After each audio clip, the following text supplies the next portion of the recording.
And hello to you, and welcome to the Richard Nichols Podcast, the personal development podcast series that's here to help inspire, educate, and motivate you to be the best you can be. I'm psychotherapist Richard Nichols, and today you'll learn all about toxic masculinity. And if you're ready, we'll start the show. Hey there, happy fans. How are you all doing? I do hope you've been able to handle the news this month. It's not been good, has it? I do hope that my podcast episodes can help dilute things down a bit for you. I know that I can be annoyingly cheerful, and that might sometimes feel a bit incongruent when compared to what's going on everywhere else. And I'm not going to apologise for that. If you follow me on social media, you'll know that every Friday I post a little video of someone dancing. It could be a Muppet, it could be a clip from a Madness video, but every Friday, without fail, there's something happy shortly after 7 a.m. plopping onto your social feed. And I remember once someone replied to my little dance video with, "Hey, just wondering what your thoughts on the war on Palestine is, as you don't seem to have posted about it." And I thought, no, I don't need to. And it wasn't the first time either. A couple of years ago, somebody replied to a happy dance video with unfollowed, #Ukraine, as if to suggest we can't possibly try and be happy when horrible things are happening. And sadly, they're wrong. And I say sadly because horrible things always happen. And although I want to be able to do something about it, we can only do what we can. And I'm equally as sad for Ukraine, Iran, and Palestine as I am for Israel, Syria, and Yemen. War is awful. Humans can be both gloriously beautiful and frighteningly cruel. I know that. It's not going to stop me from trying to spread some positivity if I can. There's enough negativity around as it is, whether that's big conflicts between countries or little conflicts within families.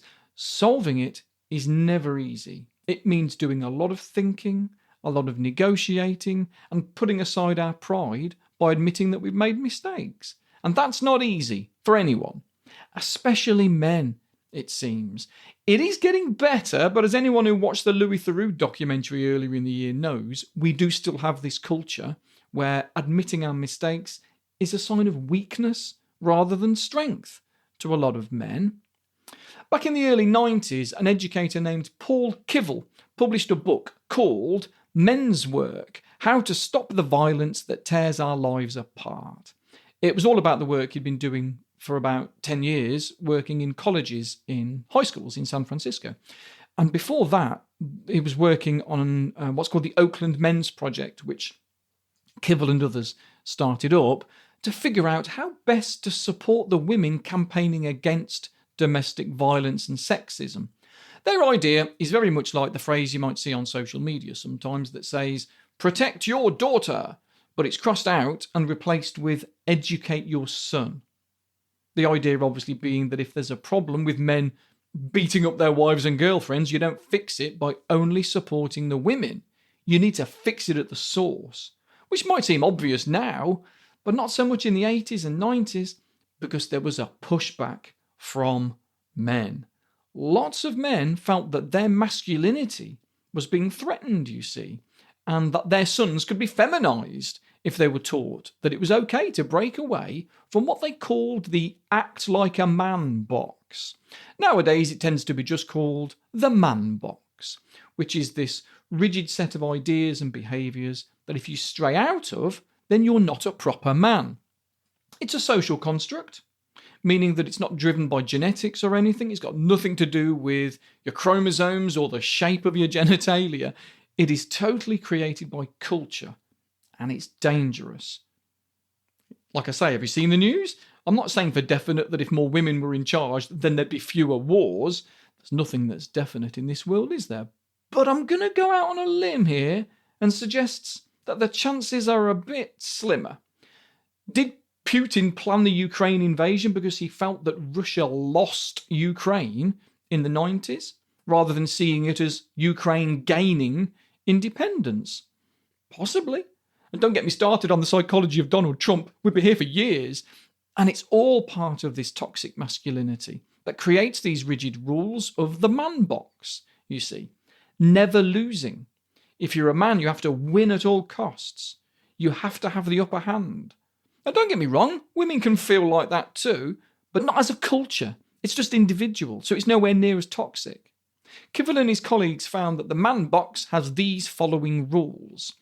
Never lose, have no needs, suffer in silence, show no emotions except bravado and anger, be independent, show no weakness. These are findings that come from asking men over the years lots of different questions about what it is to be a man. And even now it still shows that the man box still exists. When you ask men questions like how strongly they agree or disagree with statements such as, society as a whole tells me that a man who talks a lot about his worries, fears and problems shouldn't really get respect. Now, I wish everyone listening to this would tick the strongly disagree box, but as a population it's a 50-50 split in the UK. Half disagree, but half agree. And it's even worse in the US. It was 57% agree. Yucky, yucky. What about society as a whole tells me that a man should always have the final say about the decisions in his relationship or marriage? Now, in the US, it was 55% agree. Only 46% agree in the UK, but it's still higher than the 0% that it should be. It is not good for a boy to be taught how to cook, sew, clean the house, and take care of younger children. Again, it should be 0. Of course it's good to learn how to be a fully functioning human. But no, men still say that society tells them that it's not good. In the UK, only 46%, which is slightly lower than the US's 52%. But again, still higher than the 0 that it should be. So the man box still exists and creates toxic masculinity, leading to many men not admitting when they've made a mistake, never learning from the mistake, not asking for help. Now, these figures change when you ask them in a different way. Remember, I started each of those statements with, society as a whole tells me that. When you ask them the same questions, but you start it with, in my opinion, the figures are healthier. They're still bad, but it shows that there is a mismatch between what people think for themselves and what they think others are thinking. It's part of what we call pluralistic ignorance, which is a term meaning to assume that your own attitudes are in the minority when they're actually the majority. We see it in first-year university students a lot. You can do these simple studies asking about binge drinking. If you ask students how drunk they would like to get, it's almost always lower than how drunk they think everyone else is going to get, which makes them deliberately drink faster and drink more in order to fit in. Except everyone else is trying to fit in as well. And it's only a minority that say they actually want to get staggeringly drunk.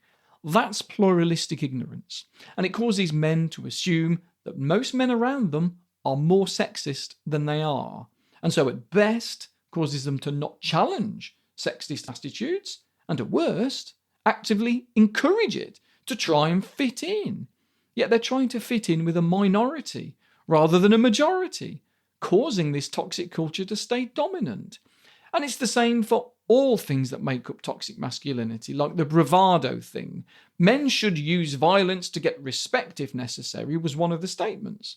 When asked about their society's view, in the US, 51% of men said it was the case. But when asked about their own opinion, it was only 23%. Same story in the UK, 40% for society and 25% for their own views. Still crappy though, but it shows that men are trained through culture to act in a particular way, even if they don't want to. But that if they don't, then they're not real men. So this causes two problems. Either men contribute to the toxic culture and cause anxiety for everyone, or they don't contribute, but they feel that they're supposed to, so they cause anxiety in themselves. Either way, the only ones who win are the men who reject this rigid man box and just be themselves. And the only way to do that is for men to know that it exists, to see evidence that it's okay to not fit in with these rigid rules that define what being a real man is. to counteract the pluralistic ignorance. We know through loads of studies that if men see other men acting in healthy ways, whether it's about talking about wearing condoms, not drinking when driving, quitting smoking, asking for help, when men see proof that other men do actually act in these ways, it gives them permission to do the same. Like the old phrase so often attributed to Gandhi, be the change that you want to see in the world. He never actually said that, by the way. It's certainly the sort of thing that he would say, though. He did prescribe to that attitude, definitely, and it's one of the ways that men can make a difference. Not just to the next generation of men growing up, but the current one too. One group of words that crops up a lot when you ask men to pick words to describe what it is to be manly are things like passionate, eager, and enthusiastic, which is all great, but it can keep men in their man box when it's only okay to be passionate about sport, say. It's only okay to be eager to take charge or enthusiastic about digging a hole. Because when you're out of the man box, you can be passionate about everything. You can be eager to take part in anything you want. Enthusiastic about life. There lies a happy life, folks. But men do need to break away from those rigid rules first. Someone recently told me that their boyfriend isn't doing too well. He knows it, she knows it, everyone in his life knows it. He's not been thinking straight, probably for decades, maybe all of his life, who knows. And she has often suggested that he talks to someone about his problems. And not for the first time, he screamed at her, "You will never get me to go and talk to someone, ever," and stormed out of the room. And he's not alone in that attitude, because admitting you have an issue ticks so many on the not a real man list. The man box rules might as well just say reject therapy. Never lose, have no needs, suffer in silence, show no emotions except bravado and anger. Be independent, show no weakness. It's nonsense and absolutely needs to be rejected as a concept. We need to rewrite the man box rules so that real men lose. Real men have needs. Real men open up. Real men cry. Real men ask for help. Real men are vulnerable. Because denying this reality means men are less likely to seek any sort of help, whether that's around the house, about that weird lump they've found, or about their mental health. It means they're less likely to admit that they'd like a hot chocolate for a change in the coffee shop, or they'd like to tickle that puppy behind the ear, or put on a coat when the temperature weirdly drops 10 degrees out of nowhere like it did last week. All the silly, little, simple things that mean that life is better. But if those simple things aren't on the real man list, then they're going to fear rejection from their peers. And of course, avoiding rejection is a primal instinct in all of us. Being part of a tribe kept our species going when times were tough. So whilst there's nothing inherently toxic about wanting validation, respect and acceptance, it causes problems when men are taught through society that the only way to be validated, respected and accepted is to dominate in some way, and those things aren't linked. I think we should be teaching men that it's manly to be passionate about anything. It doesn't have to be sport, it doesn't have to be winning and fighting in some way, whether that's fighting in a boxing ring or fighting some cultural difference. Be passionate without seeing enemies. I guess this is about emotional education as well. If men are told that the only emotion they have is anger, then when that happens, they won't see what's underneath it. And if they can't even see their grief or guilt or embarrassment, how the hell are you supposed to process it and move on from it? You can't. So by redefining masculinity away from all those toxic components, we can create not just a better place for men, but a better place for everyone. But if someone has grown up in what we are calling the man box, where stepping outside of the box means ridicule or rejection, then even a healthy relationship skill can feel threatening. The box says don't cry, don't need, don't bend, don't lose, don't let her have the final say, don't look soft. And then we wonder why some men feel lonely in the relationships they're in, that they desperately want to keep. It's tragic when you think about it, because underneath a lot of controlling behaviour is not confidence, it's fear. Underneath a lot of bravado is insecurity. Underneath a lot of emotional distance is a boy who's learned that closeness was costly. And none of that excuses hurtful behaviour, by the way. Understanding is not the same as excusing. Boundaries still matter. If someone is rude, controlling, frightening, manipulative, or violent, then the reasons why do not erase the impact on the people around them. They just help explain how the pattern got there in the first place. That distinction matters, because this isn't about bashing men. It's about freeing them from a system that damages them and then damages everyone around them as well. In fact, women will never be truly free from the patriarchy until men are. That's the irony of it. The same set of beliefs that tells women to stay small also tells men that they must stay emotionally amputated. Nobody wins. So what do we do about it? Well, first we name it properly.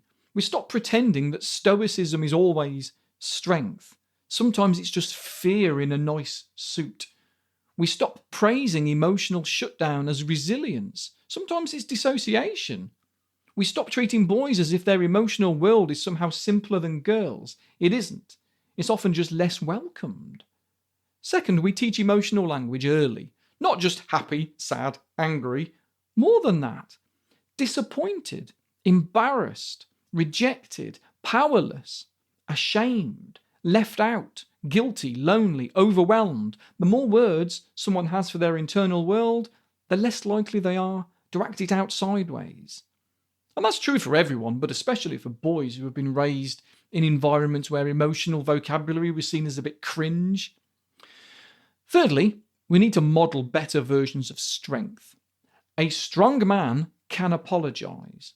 A strong man can be gentle. A strong man can hear the word no without falling apart. A strong man can ask for help before he breaks. A strong man can cry at a funeral and still change a tyre and still protect his family and still be fully himself. Those things are not opposites. They never were. And fourth, we need to get more comfortable with discomfort, because challenging toxic masculinity doesn't always feel nice at first. It can feel clunky, embarrassing, exposed, a bit fake even. If you're not used to saying, I'm hurt or I'm anxious, then the first few times you say it, you'll probably feel ridiculous. That's okay.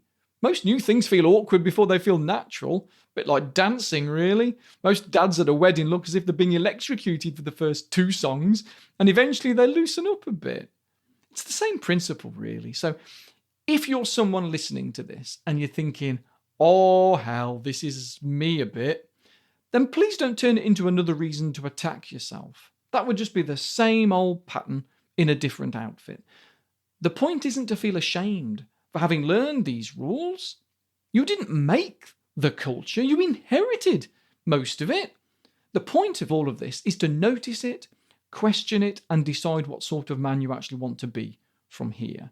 That's where the power is, not in pretending you were never affected, in being honest that you were and changing anyway. So you might ask yourself a few things. What emotions do I allow myself to feel? What emotions do I judge in myself? What do I do when I feel helpless? What did I learn growing up about what makes a man respectable? Whose voice do I hear in my head when I'm struggling?